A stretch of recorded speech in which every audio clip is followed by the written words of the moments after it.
గురుగారు, గ్రహాలు సానుకూల స్థితిలో లేనప్పుడు అంటే చెడు స్థితిలో ఉన్నప్పుడు ఎలాంటి సంకేతం ఇస్తూ ఉంటాయి? మనకి ఎవరన్నా ఒక శిశువు ఆడగాని మగగాని శిశువు పుట్టగానే జాతకం రాయించుకోవటం అనేది మన పెద్దలందరూ కూడా చేస్తున్నారు. ఇప్పటికీ కూడా చాలామంది రాయించుకుంటూ ఉంటారు.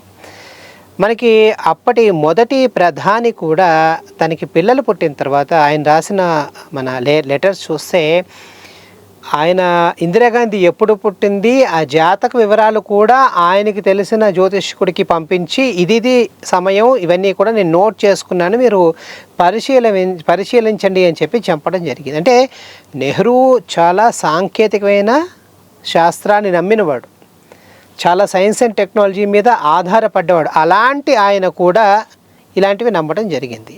అంటే ఇది వ్యక్తిగతం అయినప్పటికీ కూడా ఎందుకు నోట్ చేసుకోవాలి అంటే జాతకంలో మనం పుట్టినప్పుడు ఒక గ్రహస్థితి ఉంటుంది, ఆ గ్రహస్థితి మనం పెరుగుతూ ఉన్నప్పుడు మారుతూ ఉంటుంది. సో అది ఒక్కొక్కసారి మంచి ప్రభావాన్ని ఇస్తుంది, ఒక్కొక్కసారి చెడు ప్రభావాన్ని ఇస్తుంది. మంచి ప్రభావాన్ని ఇచ్చినప్పుడు అందరం చాలా సంతోషిస్తాం. ఏదైనా ఎవరైనా సుఖం వచ్చినప్పుడు ఏం చేస్తాం? చాలా సంతోషిస్తాం. లాభం వచ్చినప్పుడు చాలా సంతోషిస్తాం. అదే దుఃఖం వచ్చినప్పుడు, నష్టం వచ్చినప్పుడు మనం భరించలేము. దాన్ని మనం అధిగమించాలి అంటే మనిషి యొక్క మొత్తం జీవనం అంతా కూడా మనసు మీద ఆధారపడి ఉంటుంది. అంటే ఏదైనా డిప్రెషన్ లాగా వచ్చేసి చెడు కాలంలో లేకపోతే నాకు ఏదైనా జరగకూడదు ఇంకా జరిగిపోతుందేమో అన్న భయం వచ్చేసి ఇలాంటివన్నీ లేకుండా దాని పదమే జ్యోతిషం. అంటే చీకట్లో ఉన్నవాడికి వెలుతురు ఎలాంటి ప్రేరణ ఇస్తుందో, ఎలాంటి జీవితం పట్ల ఆసక్తిని ఇస్తుందో అటువంటిది ఇచ్చేది. కాబట్టి దీనికి జ్యోతిష్యం అని పేరు పెట్టి మీరన్నట్టుగా జాతకంలో కొన్ని సందర్భాలలో మనం భరింపరాని ఏమన్నా ఉత్పాతాలు, లేకపోతే ఏమన్నా వియోగాలు, లేకపోతే ఏమన్నా దుష్టమైనవి జరుగుతూ ఉంటే వాటిని ఎలా తెలుసుకోవాలి, వాటిని ఎలా పరిహరించాలి, వాటిని ఎలాగా ఎదుర్కొని నిలబడాలి. అంటే రోగం రాకుండా ఉండదు. రోగం వచ్చిందని చెప్పేసి మనం కూర్చోం కదా. రోగం వచ్చినప్పుడు ఏం చేస్తాం? ఔషధం తీసుకుంటాం. ఈ ఔషధం సరిపడదు.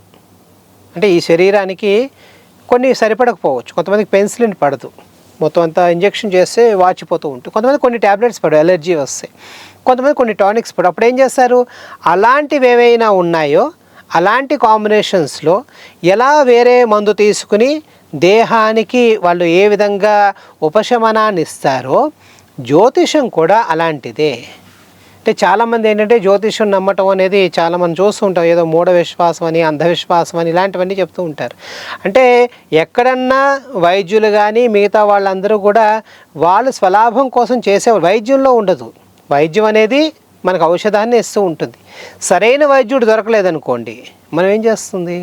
ఆ ఔషధం మనకి పనిచేయదు. అలాగే జ్యోతిష్యం కూడా సరైన వాళ్ళ దగ్గరికి వెళ్ళి వాళ్ళని ఆశ్రయిస్తే, వాళ్ళతో క్షుణ్ణంగా పరిశీలిస్తే, అందుకే జాతక పరిశీలన అంటారు. అంటే జాతకం అనేది ఏదో 12 గడుల్లో ఆ 9 గ్రహాలు ఒక లగ్నం కలిపి అలాంటి కాంబినేషన్ లాగే కనబడుతుంది. అలాగే మన శరీరం చూస్తే చాలా సింపుల్గా ఉంటుంది. మరి అదే శరీరాన్ని మీరు ఒకసారి ఇలాగా డైసెక్ట్ చేసి చూసారనుకోండి, ఎలా ఉంటుంది? మొత్తం అక్కడ ఉన్న విభాగాలు చాలా సూక్ష్మంగా, రహస్యంగా ఎన్నో వింతల్లో ఉంటాయి. ఇది కూడా అలాంటి కాంబినేషనే. కాబట్టి అలాగ టైం బాగాలేనప్పుడు, సమయం మీకు అనుకూలంగా లేనప్పుడు కొన్ని మీకు తెలిసిపోతూ ఉంటాయి. ఒకటి ఫ్రీక్వెంట్గా పడుతున్నాడు అనుకోండి, లేదా జ్వరం వస్తుంది, లేకపోతే అంతు చిక్కని దైన్యంగా ఉన్నాడు, ఇలాంటివన్నీ జరుగుతున్నప్పుడు అన్నీ మీరు ట్రై చేసినట్టుగానే ఇందులో కూడా ట్రై చేసి సరైన వాళ్ళ దగ్గరికి వెళ్ళి చూపించుకుంటే మీకు ఉపశమనం తప్పకుండా జరుగుతుంది.